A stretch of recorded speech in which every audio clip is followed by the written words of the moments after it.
The alarm bells rang across the deep space monitoring station at the edge of human territory.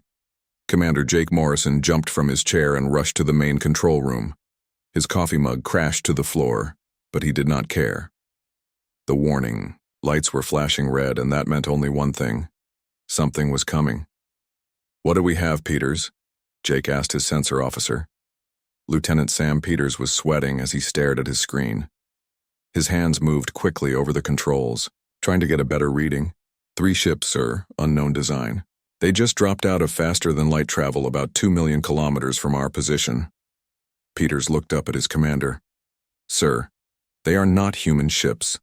The energy signatures are completely different from anything in our database." Jake felt his heart start to beat faster. In the 40 years since humans had started traveling between the stars, they had never met another intelligent species. There had been theories, of course. Scientists said there had to be other life out there, but finding it was a different matter entirely. "Are they heading toward us?" Jake asked. "No, sir. They seem to be moving toward the inner system. But, Commander, they are scanning everything. Their sensors are very active. It looks like they are studying our colonies and patrol routes." Jake walked over to the communication station. "Officer Rodriguez, get me a direct line to Earth Command. Priority Alpha." "Amy." Rodriguez nodded and began working on her console. The communication array on the station was powerful, but it would still take several minutes to establish a secure connection with Earth. Jake used that time to study the alien ships on the main display. The 3 vessels were unlike anything humans had ever built. They were long and narrow, with strange curves and angles that seemed to serve no purpose. Their hulls were dark, almost black, and they moved in perfect formation. Jake noticed that they kept their distance from each other, as if they were afraid of getting too close. "Connection established, sir," Rodriguez announced. The main screen changed to show Admiral Kevin Brooks sitting in his office on Earth. The Admiral was an older man with gray hair and tired eyes. He had been in charge of human space defense for over 20 years. "Jake, what is the situation?" Brooks asked without any greeting. "Admiral, we have 3 alien vessels conducting what appears to be reconnaissance of our outer colonies. They are scanning our patrol routes and defensive positions." Brooks leaned forward in his chair. "Are you certain they are alien?" "Yes, sir. The ship designs and energy signatures are completely unknown. They are definitely not human technology." "Have they attempted to communicate?" "No, sir. They seem to be ignoring us completely. They are focused on gathering information about our colonies and fleet positions." Brooks was quiet for a moment, thinking. "Jake, I want you to maintain observation but do not engage. Do not let them know you are watching them. I am sending Captain Hayes and the Shadow Walker to your position. They should arrive in 6 hours. The communication ended and Jake turned back to his crew. "You heard the Admiral. We watch and we wait. Peters, I want continuous monitoring of those ships. Record everything. Rodriguez, monitor all communication frequencies. If they send any messages, I want to know about it." The next few hours passed. Slowly, the alien ships continued their methodical scanning of human space. They moved from colony to colony, always keeping their distance, always recording. Jake began to notice a pattern in their movements. They were being very careful to avoid the larger human settlements and military bases. They seemed to be most interested in the smaller outposts and patrol ships. "Commander," Peters called out, "I am detecting some kind of transmission from the alien ships. It is very brief, but they are definitely sending information somewhere. Can you decode it?" "No, sir, the encryption is completely unknown, but I can tell you one thing. The transmission was aimed toward deep space, well beyond our territory." Jake felt a chill run down his spine. The aliens were reporting to someone. This was not just a chance encounter. This was organized reconnaissance. 6 hours later, the UTS Shadow Walker dropped out of faster-than-light travel near the monitoring station.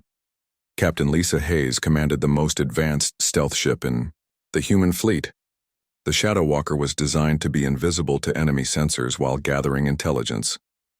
Jake received a communication from Captain Hayes within minutes of her arrival. "Commander Morrison, this is Captain Hayes. We are moving to intercept and observe the alien vessels. Please maintain your current position and continue monitoring. Understood, Captain. Good hunting. The Shadow Walker disappeared from Jake's sensors almost immediately. The stealth technology was so advanced that even friendly sensors could barely detect it. Jake knew that Captain Hayes and her crew were now moving to get a closer look at the alien ships. On board the Shadow Walker, Captain Hayes studied the alien vessels through her ship's advanced sensors. Her tactical officer, Ben Carter, was analyzing their weapon systems and defensive capabilities. "What do you think, Ben?" Hayes asked. "They are definitely military vessels, Captain. I can see weapon ports and what appears to be armor plating, but their technology seems different. Not necessarily more advanced, just different." Amy Rodriguez, the communications specialist, was monitoring alien transmissions from her station. "Captain, I am picking up their internal communications. The translation software is having some success." "What are they saying?" "It is difficult to be certain, but they seem to be discussing human defensive capabilities. They are referring to us as the young species and primitive builders. They seem to think we are not much of a threat." Hayes smiled. "Is that so? What else?" "They are planning to report back to something called the Collective. They seem to think that 50 ships would be enough to conquer all of human space." Ben Carter looked up from his console. 50 ships? Captain, we have over 3,000 vessels in the fleet, and that is just the regular Navy. It does not include the defense platforms or the reserve forces. They do not know that, Ben. Look at their scanning pattern. They are only looking at our outer colonies and patrol routes. They have no idea about our shipyards or main fleet bases." Hayes realized what was happening. The aliens were making the same mistake that many species might make when encountering humanity for the first time. They were judging human capabilities based on what they could see, not what was actually there. "Rodriguez, are you recording all of their communications?" "Yes, Captain. Everything is being recorded and transmitted back to Earth Command." "Good. Ben, what can you tell me about their technology?" "Their sensors are actually quite good, Captain, but they seem to be designed for a different type of warfare. They are looking for large, obvious targets. Our stealth technology is completely invisible to them." Hayes nodded. "They are not seeing what they are not looking for. Continue monitoring. I want to know everything about these ships before they leave our space." Meanwhile, on the lead alien vessel, War Commander Thexvar was completing his assessment of human defenses. The Zephyrian had been conducting reconnaissance missions for over 20 years. He had surveyed dozens of species before their worlds were added to the Collective. "Navigator Veltar, what is our current status?" Thexvar asked. "We have completed scans of 12 human colonies, War Commander. We have also observed 17 patrol vessels and mapped their standard routes." "And your assessment?" "The humans are a typical young species, War Commander. They have perhaps 50 worlds and maybe 200 ships total. Their technology is adequate but not advanced. Standard pacification protocols should be sufficient." Thexvar was pleased. Another easy conquest for the Collective. "Prepare the final report. Recommend 50 battlecruisers and standard support vessels. This species will be absorbed within one cycle." As the alien scout ships prepared to leave human space, neither Thexvar nor his crew realized that they had just made the biggest mistake in Zephyrian history. They had seen what humanity wanted them to see, but they had completely missed the truth. The real scope of human military power remained hidden in the asteroid belts, the gas giant moons, and the deep space installations that the aliens had never even suspected existed. Admiral Kevin Brooks sat in the emergency meeting room deep inside Earth Command headquarters. The room was filled with the most important military leaders in human space. General Patricia Wells, the head of ground forces, sat to his right. Intelligence. Director Ryan Foster occupied the seat across from him, with files and data tablets spread out on the table. "Ladies and gentlemen, we have a problem," Brooks began. "The alien reconnaissance mission has been completed. Our intelligence shows they are planning to return with an invasion force." The room was quiet. Everyone understood what this meant. Humanity was about to face its first war with another species. Ryan Foster stood up and activated the wall display. Based on the communications we intercepted, the aliens call themselves the Zephyrian Collective. They have been expanding across this region of space for over 200 years. Every species they encounter is either absorbed into their empire or destroyed. General Wells leaned forward. What do we know about their military capabilities? Their technology is roughly equal to ours in most areas, Foster replied. However, they have advantages in certain fields. Their energy weapons appear to be more powerful than ours. They also have superior armor plating on their ships. But they have weaknesses too, Brooks added. Captain Hayes reported that their sensors could not detect our stealth technology. They also seem to rely heavily on standard attack patterns. They may be predictable in combat. Dr. Helen Martinez, the head of the Xenobiology Institute, raised her hand. Admiral, I have completed my analysis of the alien physiology based on the scans from the Shadow Walker. The Zephyrians evolved on a world with much lower gravity than Earth. They are physically weaker than humans and require mechanical suits to operate in normal gravity environments. That is useful information, Doctor. What else can you tell us? Their homeworld has a very thin atmosphere. They seem to have difficulty breathing in oxygen-rich environments like Earth. This could be a significant advantage for us in ground combat. Brooks nodded. Ryan, what did the aliens report about our defenses? Foster activated another display showing the aliens' scanning routes.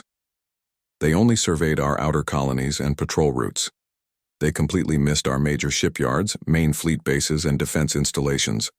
According to their communications, they believe we have approximately 50 worlds and maybe 200 ships. The room erupted in quiet laughter. General Wells shook her head. 200 ships? We have more than that in the Sol system alone. Exactly, Brooks said. They have no idea what they are dealing with, but we cannot become overconfident. They are still a dangerous enemy. Chief Engineer Danny Sullivan, who had been quiet until now, spoke up. Admiral, based on the technical data we gathered, I believe we can modify our weapon systems to be more effective against their armor. Their ships use a crystalline structure that should be vulnerable to specific frequency attacks. How long would those modifications take? For the entire fleet? About 4 months, sir, but we could prioritize the frontline vessels and have them ready in 6 weeks. Brooks thought for a moment. Do it. I want every advantage we can get. Ryan, when do we expect the invasion force to arrive? Based on their travel speed and the distance to their nearest base, approximately 6 months from now. 6 months, Brooks repeated. That gives us time to prepare, but we need to start immediately. General Wells stood up. Admiral, I recommend we begin mobilizing the reserve fleets. If we are going to show these aliens the true strength of humanity, we need to have our forces ready. Agreed. Patricia, begin activation of all reserve units. I want every ship that can fly to be ready for combat. What about the civilian population? Dr. Martinez asked. Should we evacuate the outer colonies? Brooks shook his head. No. If we start moving civilians, the aliens might detect the activity and realize we know they are coming. We need to maintain the appearance that we are unaware of their plans. Ryan Foster opened another file. Admiral, there is something else. The alien communications mentioned that they are planning to bring approximately 1 million troops for ground operations. Their war marshal believes this will be more than enough to control our colonies. 1 million troops, General Wells said with a slight smile. They really have no idea, do they? What do you mean, Patricia? Admiral, we have over 50 million people in our ground forces when you include reserves and militia. 1 million aliens against 50 million humans. The mathematics are not in their favor. Brooks felt a sense of confidence building. Humanity had been preparing for this day without knowing it. Every colony had defense forces. Every world had fortifications. The alien scouts had seen none of it because they had not known where to look. Danny, tell me about our shipyard capacity, Brooks said. Sullivan consulted his data tablet. We currently have operational shipyards at Mars, Titan, Europa, and in the asteroid belt. Combined production capacity is approximately 30 new vessels per month. We also have emergency yards that can be activated if needed. How many ships could we produce in 6 months? If we activate all facilities and work around the clock, maybe 300 new vessels, but Admiral, we might not need them. Our current fleet strength is already substantial. Brooks activated his own display, showing the true extent of human military forces. The numbers appeared on the wall and several people in the room gasped. Current active fleet, 3,247 vessels of all classes. Reserve fleet, 1,856 vessels. Defense platforms, 12,000 installations. Ground forces, 52 million personnel. Support and logistics, 200 million personnel. The room was silent as everyone absorbed the numbers. The Zephyrians are planning to invade us with 50 ships, Brooks continued. We have over 5,000 ships. They are bringing 1 million soldiers. We have 50 million. They think they are facing a primitive species with limited defenses. General Wells smiled. They are about to learn otherwise, Admiral. But we need to be smart about this, Brooks warned. We cannot reveal our true strength too early. I want the aliens to commit their forces completely before we show them what humanity is really capable of. Ryan Foster nodded. A classic military strategy, Admiral. Let them think they are winning until it is too late to retreat. Exactly. Ryan, I want continuous monitoring of Zephyrian space. The moment their invasion fleet leaves their territory, I want to know about it. Understood, sir. Dr. Martinez raised her hand again. Admiral, should we attempt to make contact with the Zephyrians? Perhaps we could avoid this war through diplomacy. Brooks considered this carefully. Doctor, based on everything we know about the Zephyrian collective, they do not negotiate with species they consider inferior. They conquer or destroy. Diplomacy is not an option. Then we prepare for war, General Wells said firmly. Yes, we prepare for war, but we prepare carefully. Danny, I want our fleet modifications to be done in secret. Use the hidden shipyards in the asteroid belt. Patricia, mobilize the reserves quietly. I do not want any unusual activity that might alert enemy spies. Admiral, Foster interrupted. There is one more thing. The alien communications mentioned something called the Great Expansion. It appears the Zephyrians are planning to conquer this entire region of space. Humanity is just the first target. Brooks felt a chill. How many other species are in their path? At least 12, possibly more. Some are pre-spaceflight civilizations. Others are just beginning to explore their local star systems. Then we are not just fighting for humanity. We are fighting for all the species that cannot defend themselves. General Wells stood up straighter. That makes this even more important. Admiral, we cannot let the Zephyrians succeed. No, we cannot. Gentlemen and ladies, we have 6 months to prepare for the most important battle in human history. When the Zephyrians arrive, they will expecting to find a weak, primitive species. Instead, they will discover that humanity is not just another conquest. We are the species that will end their expansion forever. The meeting continued for several more hours as the leaders planned humanity's response to the coming invasion. None of them realized that in 6 months the galaxy would learn a new lesson about the dangers of underestimating the human species. 5 months had passed since the first alien scouts had visited human space. Deep in the asteroid belt between Mars and Jupiter, something extraordinary was happening. What looked like ordinary rocks from the outside were actually massive military installations that had been built over decades. Commander Alan Torres stood on the bridge of defense platform Omega-7. The platform was built inside a large asteroid and was completely invisible to outside sensors. Around him, his crew of 300 people worked at their stations, preparing for the battle they all knew was coming. Commander, we are receiving a signal from platform Omega-12, his communication officer reported. Captain Clark says her sensors are detecting movement at the edge of the system. Alan activated his communication system. Nancy, this is Alan.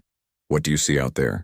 Captain Nancy Clark's voice came through clearly from her platform 20,000 kilometers away. Alan, we have multiple contacts dropping out of faster-than-light travel. The computer counts 57 vessels. They match the profiles we have for Zephyrian ships. 57 ships, Alan repeated. That matches the intelligence reports perfectly. They brought exactly what they said they would bring. They have no idea what they are flying into, Nancy replied. Should we activate all defense platforms? Not yet. Admiral Brooks wants us to let them get deep into the system before we reveal our positions. We need to make sure they cannot retreat when they realize their mistake.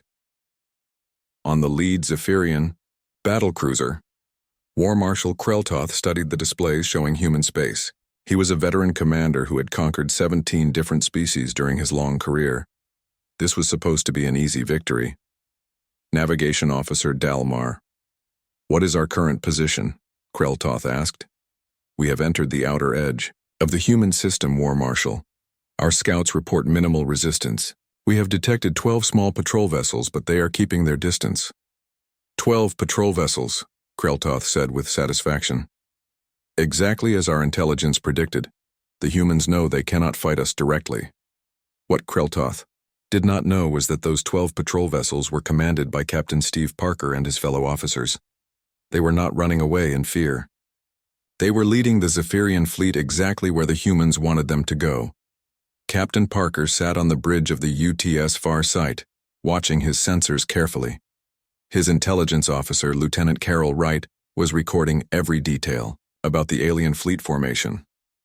"Captain, the aliens are following our predicted course," Wright reported. "They are moving directly toward the inner system, just as Admiral Brooks hoped they would." "Good. How long until they reach the first surprise?" "At their current speed, approximately 4 hours. The automated defense satellites should activate when they pass the Mars orbit." Parker smiled. The Zephyrians had no idea that Mars was not just a planet with some human colonies. Over the past 50 years, humanity had turned the Red Planet into the most heavily defended world in the solar system. Colonel Janet Phillips stood in the command center buried deep beneath the surface of Mars. Around her, displays showed the approaching alien fleet. Her defense grid included thousands of weapon platforms hidden in the planet's orbit and on its 2 moons.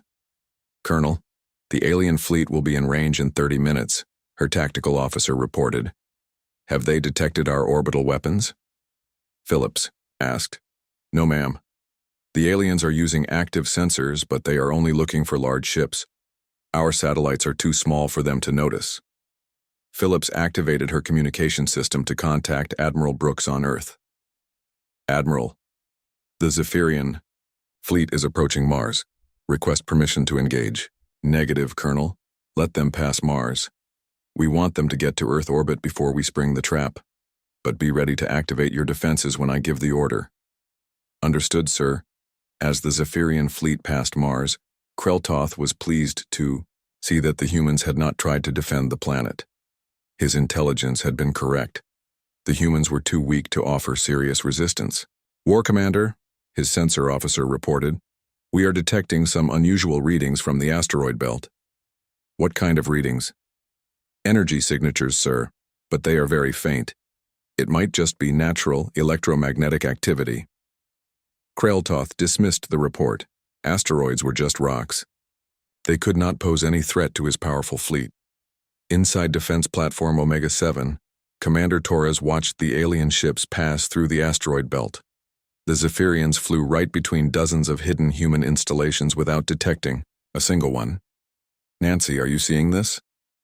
Torres asked Captain Clark. "Yes, Alan. They just passed within 5,000 kilometers of Platform Omega-15. They have no idea we are here. Their sensors are more limited than we thought. They can only detect what they expect to find." Meanwhile on Earth, Admiral Brooks was coordinating the largest military operation in human history. Fleet Admiral George Mason had positioned the main human battle fleet in orbit around Jupiter, completely hidden from Zephyrian sensors by the planet's massive electromagnetic field. "George, what is the status of the fleet?" Brooks asked through the communication system. "All ships are ready, Admiral. We have 2,147 vessels in position. The crews are at battle stations. And the reserves? Another 200 ships are standing by in the outer system. We also have the defense platforms and the planetary militias ready to activate." Brooks felt confident but nervous. This was the moment humanity would either prove itself as a major power in the galaxy or face conquest by an alien empire. Captain Roy Johnson, commanding the engineering vessel UTS Builder, was making final preparations to reveal one of humanity's greatest secrets. His ship was positioned near a large space station that appeared to be a simple mining facility. "Captain, all systems are ready," his chief engineer reported. "When you give the word, we can transform the station into combat configuration." "How long for full transformation?" 15 minutes, sir. The aliens will be very surprised when our mining station becomes a battle fortress." The Zephyrian fleet continued toward Earth, confident in their superiority. War Commander Thexvar, who had led the original scouting mission, was now commanding the advanced ships. "War Marshal, we are approaching the human homeworld," Thexvar reported. "We should begin landing preparations for the ground forces." "Excellent. Deploy the troop transports. I want 1 million soldiers ready to land as soon as we defeat their pathetic fleet." What neither Thexvar nor Kreltoth realized was that Captain Tony Rodriguez was watching them from the battleship UTS Defiant. His ship was hidden behind Earth's moon, along with 50 other vessels that the aliens had never detected. "Captain, the aliens are deploying their ground forces," Lieutenant Nicole Adams reported from her tactical station. "Perfect. Once they commit their troops, they will not be able to retreat quickly. Signal Admiral Brooks that the aliens are taking the bait." As the Zephyrian fleet moved into Earth orbit, Kreltoth was puzzled by what he saw. The planet appeared to be defended by only a few dozen ships. According to his intelligence, this should be the main human fleet, but the numbers seemed too small. Sensor Officer Vertak scanned the area more carefully. "Where are the rest of the human ships?" "War Marshal, I am detecting exactly what our scouts reported. Perhaps 30 human vessels in defensive positions around their homeworld. Their fleet appears to be smaller than we expected." Kreltoth was suspicious. In his experience, most species put up more of a fight when their homeworld was threatened. But the humans seemed to be offering only token resistance. "Prepare to engage the human fleet," Kreltoth ordered. "This will be over quickly." As the Zephyrian ships moved into attack position, they had no idea that thousands of human sensors were tracking their every movement. Hidden throughout the solar system, the true strength of humanity waited for the signal to reveal itself. Admiral Brooks sat in his command center, watching the alien fleet position itself exactly where he wanted it. In a few more minutes, the Zephyrians would discover that their intelligence had been completely wrong. "All stations, this is Admiral Brooks," he announced on the fleet communication channel. "Prepare to show our visitors what humanity is really capable of." War Marshal Kreltoth gave the order to attack the small human fleet defending Earth. His 57 ships moved forward in perfect formation, ready to destroy what appeared to be the last resistance of the human species. He expected the battle to be over within an hour. "All ships commence attack," Kreltoth commanded. "Target the human vessels and prepare for planetary bombardment." The Zephyrian battlecruisers opened fire with their energy weapons. Bright beams of destruction lanced out toward the human ships defending Earth. For a moment, it seemed like the aliens would achieve easy victory. Then everything changed. "War Marshal," his sensor officer Vertak shouted in panic. "I am detecting massive energy signatures throughout the system. Ships are appearing everywhere." Admiral Brooks had given the signal. Across the solar system, thousands of human vessels dropped their stealth fields and revealed themselves. The small fleet defending Earth suddenly grew from 30 ships to 300, then 3,000, then 5,000. From behind Jupiter, Fleet Admiral George Mason led the main battle fleet into the open. Over 2,000 warships emerged from hiding, each one larger and more powerful than anything in the Zephyrian fleet. "George, you are clear to engage," Admiral Brooks transmitted from Earth Command. "Understood, Admiral. All ships, this is Fleet Admiral Mason. Show these aliens what happens when they threaten humanity." Captain Tony Rodriguez, commanding the battleship UTS Defiant, watched his tactical display fill with friendly contacts. His ship was part of a formation that included 50 other vessels, each one capable of destroying multiple Zephyrian ships. "Captain, we have target lock on the alien flagship," Lieutenant Nicole Adams reported. "Hold fire until Admiral Mason gives the order. I want the aliens to see our full strength before we begin the attack." On the Zephyrian flagship, chaos ruled the bridge. War Marshal Kreltoth stared at his sensors in disbelief. The numbers kept climbing. 1,000 human ships, 2,000, 5,000. The count seemed to never end. "This is impossible," Kreltoth shouted. "Our intelligence reported that the humans had only 200 ships total. War Marshal, the ships are appearing from everywhere. Behind planets, inside asteroid fields, from deep space. They were all hidden." Kreltoth realized, with growing horror, that his entire invasion had been based on completely wrong information. The humans had not shown weakness. They had shown him exactly what they wanted him to see. From the asteroid belt, Commander Alan Torres activated Defense Platform Omega-7. The asteroid split open like a flower, revealing massive weapon systems that had been hidden inside. "Nancy, are you seeing this?" Torres asked Captain Clark at Platform Omega-12. "Yes, Alan." The aliens look completely shocked. Their formation is breaking apart. Throughout the asteroid belt, dozens of hidden defense platforms revealed themselves. What the Zephyrians had thought was empty space filled with fortified positions and weapon emplacements. Colonel Janet Phillips, commanding the Mars defense grid, activated her planet's true defenses. The red planet itself seemed to come alive, as thousands of hidden weapon platforms emerged from craters and underground installations. "All Mars defense units, this is Colonel Phillips. You are authorized to engage enemy targets." Mars had been transformed over decades into a massive fortress. The planet could defend itself better than most entire fleets. Energy beams and missiles launched from the surface, turning the peaceful world into a weapon of war. Captain Steve Parker, aboard the reconnaissance vessel UTS Farsight, contacted his intelligence officer, Lieutenant Carol Wright. "Carol, are you getting readings on the alien reactions?" "Yes, sir. Their communications are filled with panic. They are using words that translate to trap and impossible and retreat." "Good. They are finally understanding their situation." War Commander Thexvar, who had led the original scouting mission, tried to contact his flagship. "War Marshal, request permission to withdraw. We are heavily outnumbered." "Withdraw to where?" Kreltoth replied with desperation in his voice. "We are surrounded. There are human ships in every direction." Captain Roy Johnson activated the final surprise. His engineering vessel triggered the transformation of what appeared to be a simple mining station. Within minutes, the station reconfigured itself into a massive battle fortress with firepower equal to 10 battle cruisers. "Engineering to all stations," Johnson announced. "Fortress Alpha is now operational and ready for combat." Similar transformations occurred throughout human space. Mining facilities became weapons platforms. Commercial stations revealed hidden armaments.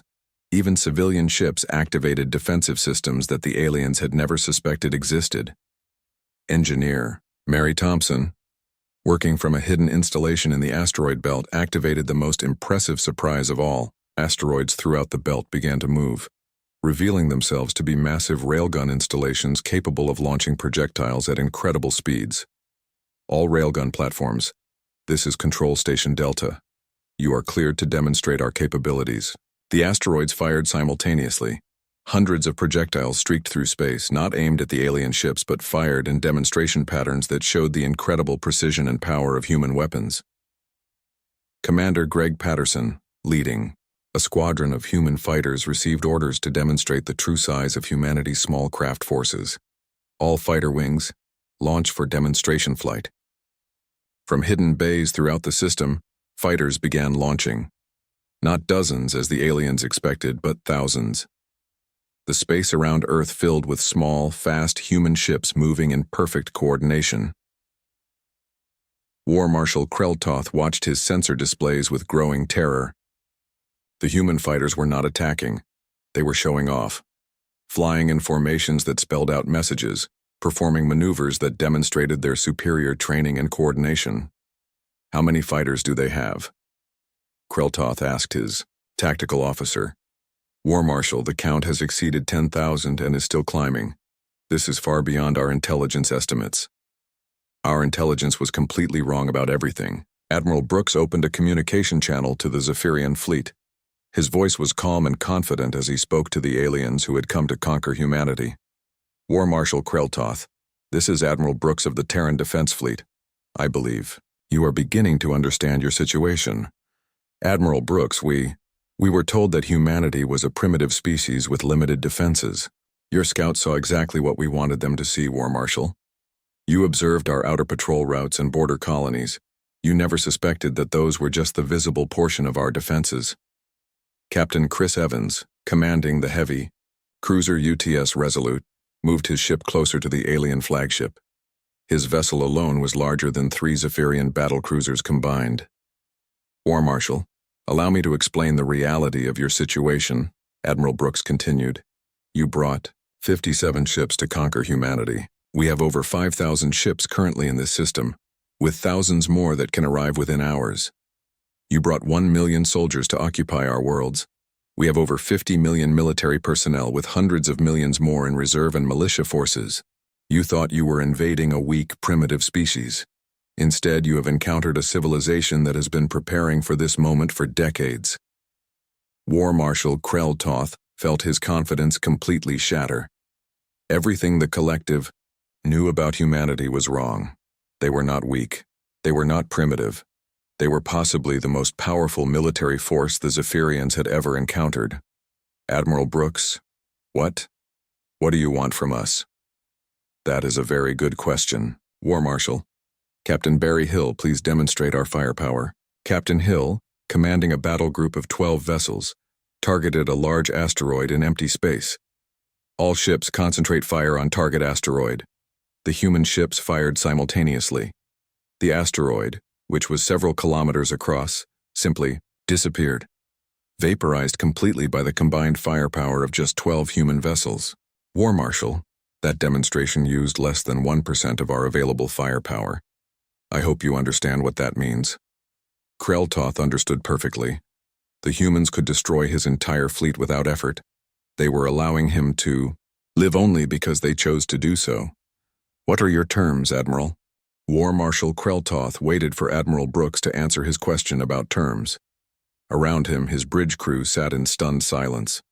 Outside their ships, thousands of human vessels maintained perfect formations, ready to destroy the Zephyrian fleet at any moment.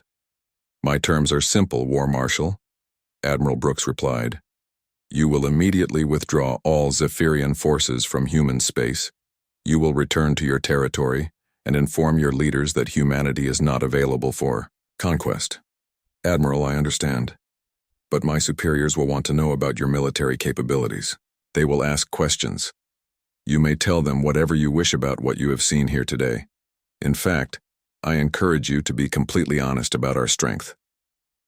Captain Chris Evans, commanding the heavy cruiser UTS Resolute, moved closer to the Zephyrian flagship. His ship's weapon systems were powered up but not aimed at the aliens. The message was clear without being threatening. War Marshal, Evans transmitted on an open channel. We want to make something very clear to you and your people. Humanity does not seek war with the Zephyrian collective. We simply want to be left alone. But, Admiral Brooks continued, if any Zephyrian forces enter human space again with hostile intent, the response will be immediate and overwhelming. Fleet Admiral George Mason, commanding the main battle fleet from his position near Jupiter, added his voice to the conversation. War Marshal, you should also know that what you see here today represents only a portion of our total military strength. Only a portion? Krell Toth asked with growing dread. The forces currently in this system represent approximately 60% of our ready fleet. We have additional reserves, construction facilities, and defensive installations throughout human territory. Admiral Victoria Lane chose that moment to arrive with the Sol Defense Fleet. 12,000 additional warships dropped out of faster-than-light travel at the edge of the solar system. The new arrivals were so numerous that they blocked out stars as they took their positions. War Marshal Krell Toth watched his sensors with absolute horror as the human fleet doubled in size, then tripled. The number of human ships now exceeded anything he had ever imagined possible. Admiral Lane reporting for duty, came the calm voice over the communication system. Sorry I am late, Admiral Brooks. I brought a few friends. Thank you, Victoria. War Marshal Admiral Lane commands our reserve forces. As you can see, we take the defense of human space very seriously. Dr. Sharon Miles, the chief linguist, had been monitoring Zephyrian communications throughout the encounter. She reported to Admiral Brooks that the alien crews were using words that had no direct translation, but seemed to express complete shock and fear. "Admiral, the Zephyrians are transmitting back to their territory. They are trying to explain the situation to their superiors, but it appears no one believes them." "That is understandable, Doctor.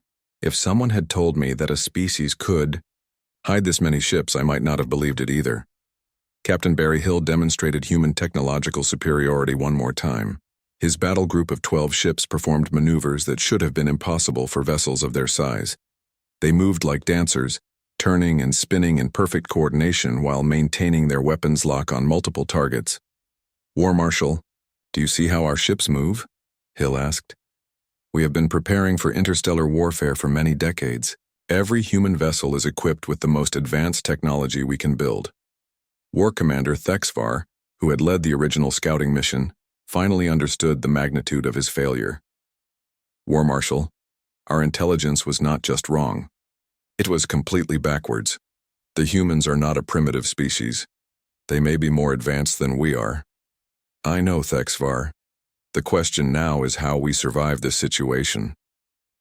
Admiral Brooks had been listening to the alien communications through the translation system. "War Marshal, you seem concerned about your survival. Let me put your mind at ease. Humanity does not make war on those who choose peace." "You are allowing us to leave?" "Of course. We are not conquerors, War Marshal. We are defenders. You came here planning to destroy us. We could destroy you instead, but we choose not to. Why? Because we want to send a message to the collective. Humanity can be a friend or an enemy. The choice is yours." Captain Tony Rodriguez, commanding the battleship UTS Defiant, had been coordinating with hundreds of other ship commanders throughout the demonstration. "War Marshal, we want you to understand something important. Every human ship you see here is commanded by someone who volunteered to defend our worlds. We are not forced to fight. We choose to fight when our people are threatened. That makes us much more dangerous than any army that serves only because it must." Engineer Mary Thompson activated one final demonstration from her asteroid-based railgun installation. This time, instead of firing projectiles, she used the railgun to launch a small probe toward the Zephyrian fleet. "War Marshal, we are sending you a gift," Admiral Brooks announced. "The probe contains detailed information about human defensive capabilities. Not everything, but enough to convince your leaders that attacking humanity would be a mistake. You are giving us intelligence about your own defenses? We are giving you enough information to prevent a larger war. Your superiors need to understand what they would be facing if they decided to invade human space with a bigger fleet." The probe reached the Zephyrian flagship and was taken aboard. Within minutes, Kreltoth was reviewing data that showed the true scope of human military power: ship counts, weapon specifications, defensive installations, and production capabilities. The numbers were staggering. Admiral Brooks, according to this data, humanity could conquer the entire Zephyrian collective if you chose to do so. Yes, War Marshal, we probably could. But we have no interest in ruling other species. We want to explore the galaxy, trade with other civilizations, and live in peace. However, we will defend ourselves and our allies if threatened. Make sure your leaders understand this." Captain Steve Parker aboard the reconnaissance vessel UTS Farsight had been monitoring Zephyrian communications with his intelligence, Officer Lieutenant Carol Wright. "Admiral, the aliens are receiving new orders from their homeworld." "What do the orders say?"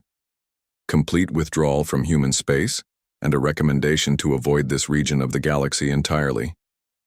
"War Marshal." Kreltoth confirmed the new orders.